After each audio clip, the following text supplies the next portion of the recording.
Hello and welcome to the Voice of College Football. My name is Farris Khan. Today we're going to look into JJ McCarthy versus 5 other top quarterbacks. We're going to take a statistical approach to this, and we're going to try to get to some answers as to where JJ fits relative to the other quarterbacks that are going to be drafted in 2024. Let's smash the numbers.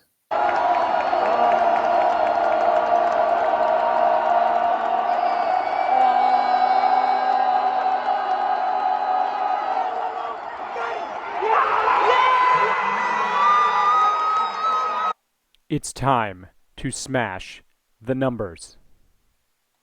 So let's go straight into the questions that we're trying to answer today. So is JJ McCarthy worthy of the number 3 pick? That's the first question.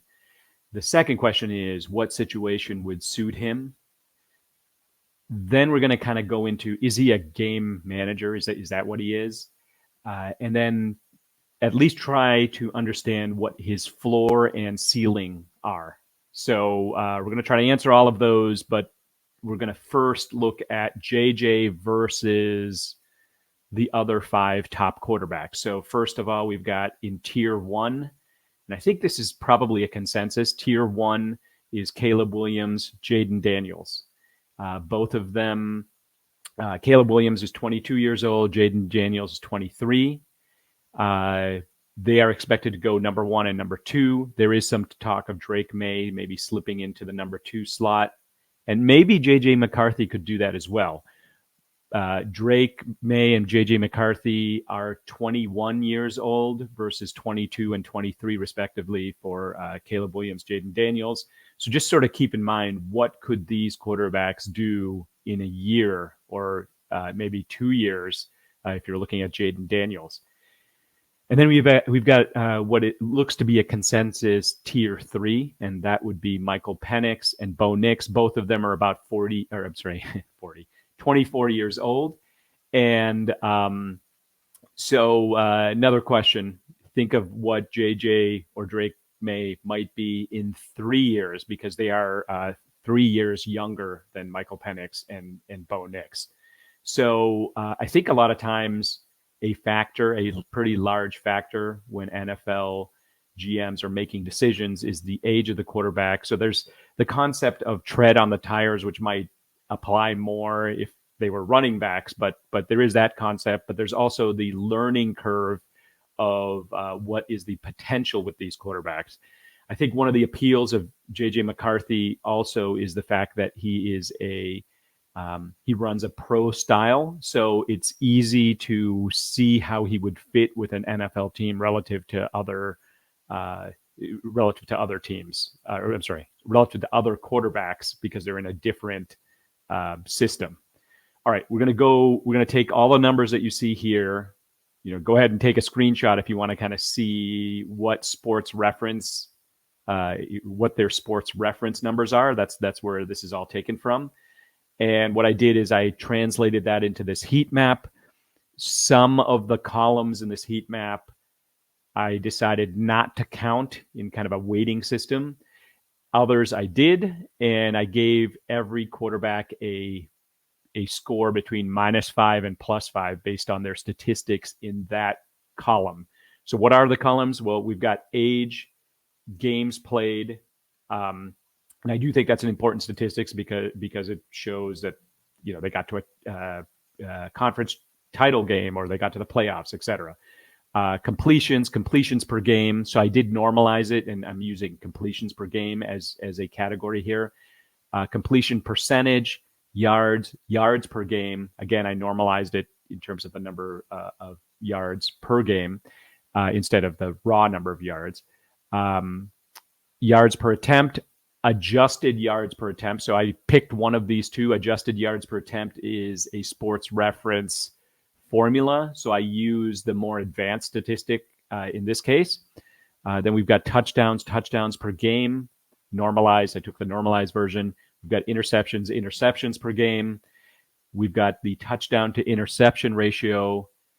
And then we have the passer efficiency rating as measured by sports reference. So when I did this, I gave every quarterback a score between -5 and 5. Then I added up these columns horizontally. This is what I got. And we're going to show you a little visual of it. Well, first, let me just kind of tell you, if we're ordering it, it's Bo Nix, Jaden Daniels, JJ McCarthy, Caleb Williams, Drake May. That does not match kind of the tiering that you saw on the previous page.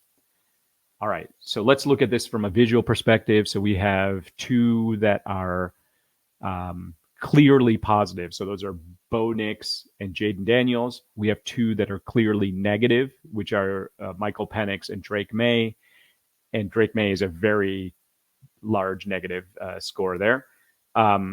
And then in the middle, you have JJ McCarthy and Caleb Williams. So this is not relative to an average quarterback. This is relative to the other 5 quarterbacks from a statistical perspective, weighting each of the ones that I chose equally. So you can come up with other schemes for this. This is kind of a simple first pass, but at least it lets you kind of see that clearly Bo Nix is in terms of what he accomplished in 2023, he accomplished the most if you're looking at the statistics that I just shared.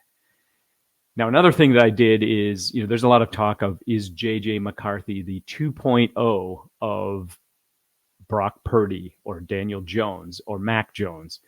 Well, I did the same thing. I took these 3 quarterbacks, compared them to JJ McCarthy. Here's what I got. Same columns. And when you do that, you see that it's Mac Jones, the clear number 1, then JJ McCarthy, Brock Purdy, and Daniel Jones, the clear number 4. So what does that look like visually? Mac Jones clearly beating everyone else from these 4 quarterbacks. JJ McCarthy kind of in the middle. Then you've got Brock Purdy, Daniel Jones. Okay, so how do you make sense of this? Well, I think Patriots fans who had Mac Jones may be very wary of thinking that JJ McCarthy's 2.0 of Mac Jones. Well, JJ McCarthy's not 2.0 of Mac Jones. Mac Jones had unbelievable statistics. JJ McCarthy is kind of in the middle of the pack. However, it also kind of shows that statistics are not everything, in evaluating college quarterbacks. So also fit for the system is another issue as well. Mac Jones in a quote unquote better team might have done better, and maybe he will in the future. A little note on Brock Purdy, on the negative side in terms of comparing with the other 3 quarterbacks, but similar statistics perhaps on some of the stats to JJ McCarthy. Good example of a good fit working out for Brock Purdy. And then Daniel Jones, JJ McCarthy and Daniel Jones, from a statistical perspective, JJ has been better than Daniel Jones was at the same age. So I'm not seeing a comparison there. So, I think JJ accomplished more in college. And I think, maybe some people were thinking, let's not look at the statistics. Let's overlook that with respect to Daniel Jones. And so far, maybe that's backfired if you kind of look at his performance. Let's talk about where JJ might be a good fit. If we look at the draft positions and we kind of look at this tier by tier, I did the first 16 picks, and I did this. This is from Tankathon, so you can look this up on Tankathon. Chicago is a better team than the number 1 overall pick. They're getting that pick from Carolina, so perhaps that might be a really good fit for JJ. It doesn't look like he's going there. Washington, maybe not a great fit. Also, New England, maybe not a great fit. Those two positions are teams that are maybe weaker, that don't have a system that could be around him, that could maybe protect him, give him weapons to throw to, etc. Arizona looks like they're potentially trading out of that pick. So if it's somebody like Minnesota going up to the Arizona slot, that makes a lot of sense. LA Chargers don't make sense, even though it's JJ McCarthy and Jim Harbaugh. That doesn't make sense because the LA Chargers are they're set at quarterback. They're locked into the quarterback, and that is there's a cap situation there as well. So it's not one of these things that they could go from Justin Herbert to JJ McCarthy. That's just not going to happen from a financial aspect. The Giants would be a good fit. I already mentioned Minnesota. Denver would be a good fit. And then kind of hanging out there at number 16, Seattle might be a really good fit as well. Seattle has a ex-Michigan coach as their head coach now. So another potential good fit. If you're a JJ McCarthy fan, it's kind of like two sides to this coin. You do want him to get drafted as high as possible. But on the other hand, maybe it would not be a bad thing if a better team got him. A better team who slips a few positions, has some level of protection around him, has some weapons. If in Minnesota, I'm kind of thinking JJ to JJ. Maybe I should trademark that. JJ McCarthy to Justin Jefferson. So I could see that working really well as an example. So what are my conclusions to the initial questions? Is JJ worthy of the number 3 pick? I would say yes. It's not like he's off the charts, not competitive with the other quarterbacks. He's kind of in the middle of the pack when it comes to a statistical analysis. So this is not a Daniel Jones 2.0. What situation would fit him? I would say Minnesota, Seattle, Denver. Those are the 3. If he gets picked by any of those teams, I think he'll do really well. Is he a game manager? My answer to that is a phrase you hear today a lot. Yes, and. Yes, he's a game manager, and he can do other things. So 2 plays in particular I'll point to. One is the play where he had to catch the ball one-handed in the Rose Bowl, bad lateral pass, and then he had to throw it within a split second. He made a perfect pass. They needed that play.